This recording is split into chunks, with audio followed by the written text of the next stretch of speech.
Apa sih takdir? Takdir kata Al-Imam Ahmad rahimahullah taala, al-qadar qudratullah. Takdir adalah kekuasaan Allah. Al-qadar qudratullah. Takdir adalah kekuasaan Allah Subhanahu wa taala. Maksudnya bagaimana? Adanya takdir menunjukkan Allah Maha Kuasa. Apa sih mekanisme takdir atau filosofi takdir? Takdir itu maksudnya sebelum Allah ciptakan alam semesta, Allah tulis dulu apa yang akan terjadi. Allah tahu apa yang akan terjadi. Allah sudah rencanakan dan Allah tulis rencana tersebut di sebuah kitab namanya Lauhil Mahfuz. Setelah Allah tuliskan, kemudian Allah eksekusi, Allah jalankan. Maka semua yang terjadi sejak saat kali Allah mengeksekusi pertama kali sampai hari kiamat, maka sesuai dengan apa yang telah Allah rencanakan, yang telah Allah tuliskan. Makanya Nabi SAW bersabda, Innallaha kataba maqadiral khalaiq qabla an yakhluqas samawati wal ardi 50 alf sanah. Allah mencatat takdir seluruh makhluk yang akan terjadi. Allah catat 50.000 tahun sebelum Allah ciptakan langit dan bumi. Jadi sebelum langit dan bumi diciptakan 50.000 tahun sebelumnya Allah sudah catat semua takdir makhluk yang akan terjadi di alam semesta. Nabi juga SAW bersabda, Awwalu ma khalaqallahu al-qalam, faqala lahu uktub. Pertama kali Allah ciptakan adalah pena, lalu Allah berkata, tulislah wahai pena. Pena berkata, wa madza aktub? Apa yang aku tulis ya Allah? Kata Allah Subhanahu wa taala, uktub ma huwa kainun ila yaumil qiyamah. Tulislah semua yang akan terjadi sampai hari kiamat. Maka setelah itu pena menulis di Lauhil Mahfuz. 50.000 tahun sebelum menciptakan langit dan bumi. Kemudian pena selesai menulis. Rufi'atil aqlam wa jaffatis suhuf. Pena diangkat, lembaran Lauhil Mahfuz sudah kering. Tidak akan berubah. Tidak ada yang bisa menipeks. Tipeks enggak ada. Tidak akan berubah. Wa jaffatis suhuf. Lembaran sudah kering, tidak akan berubah.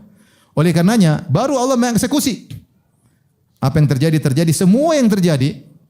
Tidak ada yang keluar dari garis yang telah Allah canangkan, yang Allah telah rencanakan. Itu namanya takdir. Ibarat yang sering saya sampaikan, seperti kalau kita di dunia ini ada seorang arsitek misalnya, dia ingin bikin rumah, maka dia tulis gambar rumah tersebut, kemudian dia canangkan RAB-nya berapa, dia rencanakan berapa lama akan dilakukan proyek ini, perkiraan, keuntungan, semuanya ditulis, kemudian dia eksekusi. Namun betapa sering rencananya tidak sesuai. Ternyata ada yang miss, ilmu dia kurang, oh ternyata ini kurang. Ternyata ada perubahan nilai mata uang, oh ternyata harga bisa berubah. Ternyata sang pemilik rumah di tengah jalan pingin tambah kamar satu misalnya, sehingga rubah lagi. Ternyata ada kejadian alam, force major, sehingga tidak bisa dilanjutkan. Ternyata tukang-tukangnya pada mogok, sehingga berubah semuanya, bisa berubah. Dan itu yang terjadi. Karena sang arsitek ilmunya terbatas, pengetahuannya terbatas, kemampuannya terbatas. Lain halnya Allah Subhanahu wa taala, kalau Allah yang menentukan, Allah tulis, maka semuanya terjadi, tinggal kun fayakun. Tidak ada yang keluar dari takdir Allah Subhanahu wa taala. Inilah konsep takdir. Sehingga semua apa yang menimpa kita ibu-ibu, apa yang menimpa kita, semuanya sudah dicatat oleh Allah Subhanahu wa taala. Dan tujuannya Allah menulis takdir ini bukan untuk kita cari tahu, ya Ustaz bisa tunjukkan enggak Lauhil Mahfuz? Enggak. Itu hal gaib, tidak ada yang tahu. Allah sembunyikan takdirnya, tidak Allah beritahukan kepada malaikat dan tidak Allah beritahukan kepada para nabi, kecuali sebagian saja Allah kasih tahu. Tidak ada yang tahu isi Lauhil Mahfuz. Tidak ada.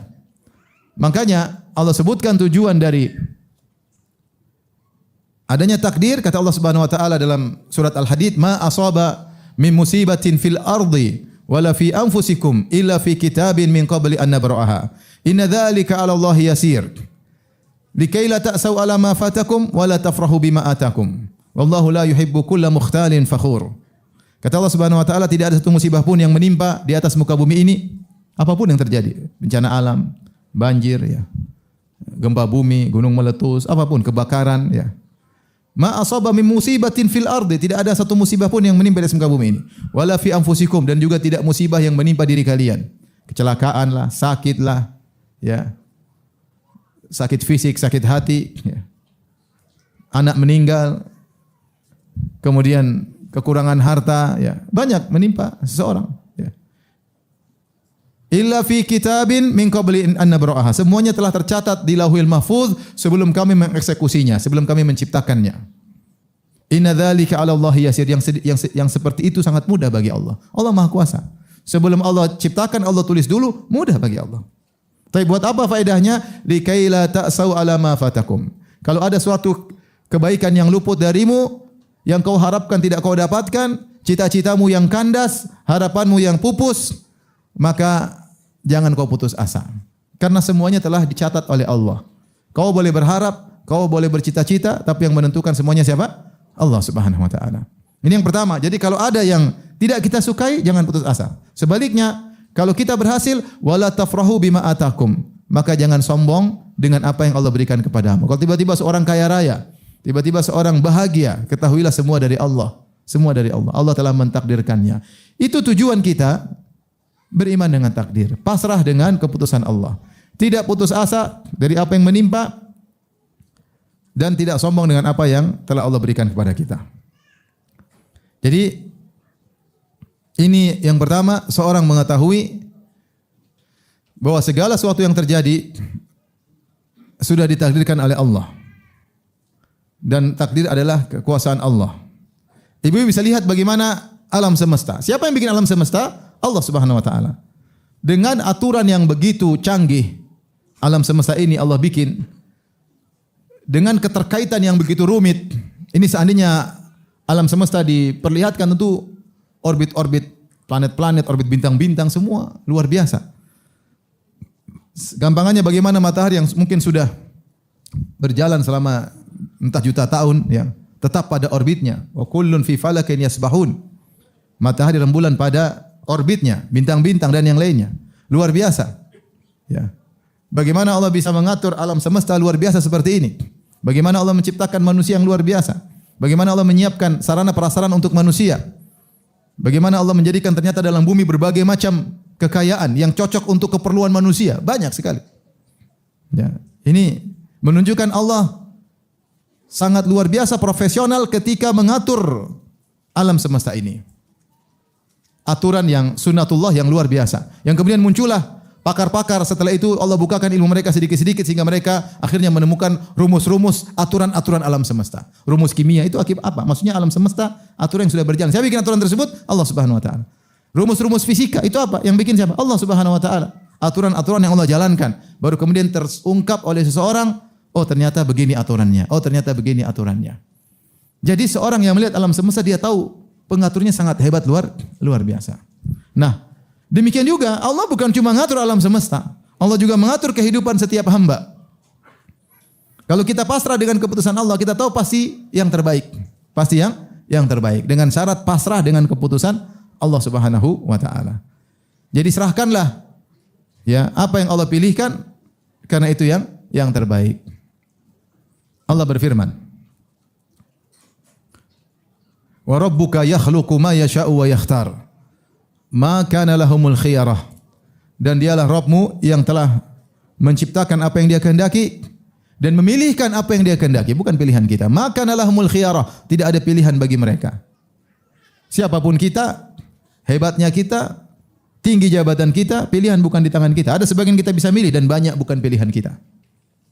Bahwasanya alam semesta ini ada yang mengatur, kehidupan kita juga ada yang mengatur. Jadi ketika kita tahu yang mengatur adalah zat yang maha hebat, serahkanlah dia yang mengatur. Apa yang dia pilih pasti yang terbaik. Kita ini banyak milih untuk diri kita sendiri, ternyata keliru. Ternyata salah. Kenapa? Ilmu kita minim. Kita enggak tentang masa depan. Ilmu kita mikro. Kita enggak tahu hal-hal yang seputar kita. Adapun Allah tahu. Si fulan ini bagaimana. Allah tahu. Ketika Allah pilihkan sesuatu, maka terimalah, pasrah. Ini yang terbaik dari Allah Subhanahu wa taala. Tapi yang berikutnya, agar kita tunduk kepada keputusan Allah, sering kita belajar tentang al-asma al-husna, nama-nama Allah yang terindah. Terutama nama-nama Allah Al-Hakim, ya, Allah Maha Bijak, ya. Dan juga Allah Maha Adil. Allah Maha Adil. Allah Maha Bijak dan Allah Maha Adil, ya. Demikian juga Allah Maha berilmu. Allah Maha berilmu, Allah Maha mengetahui, Allah Maha bijak, dan Allah Maha adil. Baik. Allah Maha berilmu, yaitu Allah tahu segala sesuatu, ya. Dan Allah mengurusi hambanya satu persatu. Allah tahu tentang kita secara detail. Afaman huwa qaimun ala kulli nafsin bima kasabat. Kata Allah, apakah sama? Itu sembahan-sembahan selain Allah. Apakah sama dengan zat yang mengurusi setiap jiwa? Yang ingin sampaikan kepada ibu-ibu, kita ini diurusi oleh Allah person demi person. Bukan diurusi oleh Allah secara global. Bukan.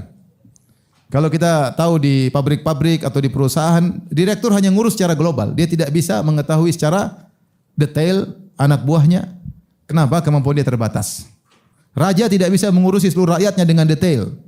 Dia pasti punya direksi-direksi anak buah, di bawahnya lagi anak buah. Kenapa? Kemampuannya terbatas. Beda dengan Allah Subhanahu wa taala. Allah ngurusin kita, mengilmui kita secara detail. Jangankan kita, bahkan daun yang jatuh saja Allah urusin. Kata Allah Subhanahu wa taala, "Wa ma tasqutu min waraqatin illa ya'lamuha." Tidak ada satu daun pun yang jatuh kecuali Allah mengetahuinya. Jadi kita tahu di alam semesta ini daun begitu banyak. Jangankan daun, pohon begitu banyak. Satu pohon berapa daun ibu-ibu? Ada yang pernah hitung? Baik. Jadi daun di alam semesta ini entah berapa triliun. Tetapi kata Allah Subhanahu wa taala ada satu daun yang jatuh entah di belantara Afrika, ada daun satu jatuh, Allah tahu tentang daun tersebut. Kenapa? Karena daun ini ciptaan Allah Subhanahu wa taala. Jangankan kita manusia, setiap hewan melata Allah tahu urusannya. Allah mengatakan, "Wa ma min dabatin fil ardi illa 'ala Allahi rizquha wa ya'lamu mustaqarraha wa mustaudaha." Kata Allah, tidak ada satu hewan melata di atas muka bumi, cacing kek, apa kek, serangga kek, kecuali rizkinya diatur oleh Allah Subhanahu wa taala. Wa ya'lamu mustaqarraha wa mustaudaha. Allah tahu di antara makna mustaqar kata Ibnu Katsir itu Allah tahu di mana sarangnya, wa mustaudaha di mana Allah tahu di mana mainnya. Ini hewan ini ketika keluar dari sarangnya dia kemana Allah tahu. Maka Allah akan siapkan rezekinya. Jadi Allah ngatur hewan satu persatu. Dalam sebagian tafsiran mustaqar mustaudaah maksudnya Allah tahu kapan lahirnya hewan ini dan kapan matinya hewan ini, maka Allah atur rezekinya dari dia hidup sampai dia mati. Allah sudah atur. Itu hewan. Gimana lagi dengan manusia? Daun saja Allah urusin, bagaimana lagi dengan manusia. Jadi kita ini diurusin oleh Allah. Ilmu Allah mengetahui tentang kita secara detail, secara detail. Buktinya apa? Betapa sering kita berdoa, bisik-bisik, doa kita dikabulkan. Berarti Allah dengar enggak bisikan-bisikan kita? Dengar. Dengar. Ya. Tapi tidak semua yang kita inginkan Allah kabulkan karena tidak maslahat bagi kita. Makanya Allah mengatakan, ya, "Walau basatallahu rizqa li ibadihi labagaw fil ard, walakin yunazzilu biqadari ma yasha." Seandainya Allah bentangkan rizki kepada seluruh manusia, semuanya pada minta rizki Allah kasih, rusak mereka. Sombong, angkuh. Ini baru punya HP baru sudah sombong. Gimana ya kalau punya mobil baru? Gimana ya kalau punya istri baru? Gimana ya kalau punya rumah baru? Sombong. Manusia kalau diberikan semuanya akan angkuh. Walakin yunazzilu biqadari ma yasha, tapi Allah turunkan sesuai kadar yang Allah tentukan. Yang Allah tentukan. Ya. Kalau semua dipenuhi kebutuhannya, orang akan sombong dan angkuh. Betapa mudah harta, jabatan buat orang sombong dan angkuh. Sudah banyak contoh kita lihat. Sombong, angkuh, mentang-mentang, semena-mena. Ya. Tapi yakinlah Allah tahu kita secara detail. Afaman huwa qaimun ala kulli nafsin bima kasabat. Apakah sama dengan zat yang mengurusi setiap jiwa satu persatu? Jadi ilmu Allah meliputi kita seluruhnya. Jangan khawatir saya enggak diurusin Allah. Enggak, kita semua diurusin oleh Allah. Kita diurusin semuanya oleh Allah. Maka di antara namanya Rabb. Ar-Rabb itu pengurus, ngurusin kita. Jadi kita husnudzon kepada Allah, saya diurusin oleh Allah. Saya salat Allah tahu, saya berdoa Allah tahu. Ya. Ini di antara nama Allah yang membuat kita pasrah dengan kalau kita diurusin oleh Allah. Mana yang lebih hebat yang ngurusin kita? Orang tua kita atau Allah yang ngurusin? Allah Subhanahu wa taala. Orang tua ngurusin begitu hebatnya tapi masih ada tendensi duniawi, masih ada kepentingan terkadang bertentangan dengan kepentingan anaknya. Allah tidak ada. Tidak ada kepentingan sama kita. Allah ngurus kita karena murni kebaikan Allah Subhanahu wa taala. Taib ini Al-Alim, Allah mengetahui kita secara detail.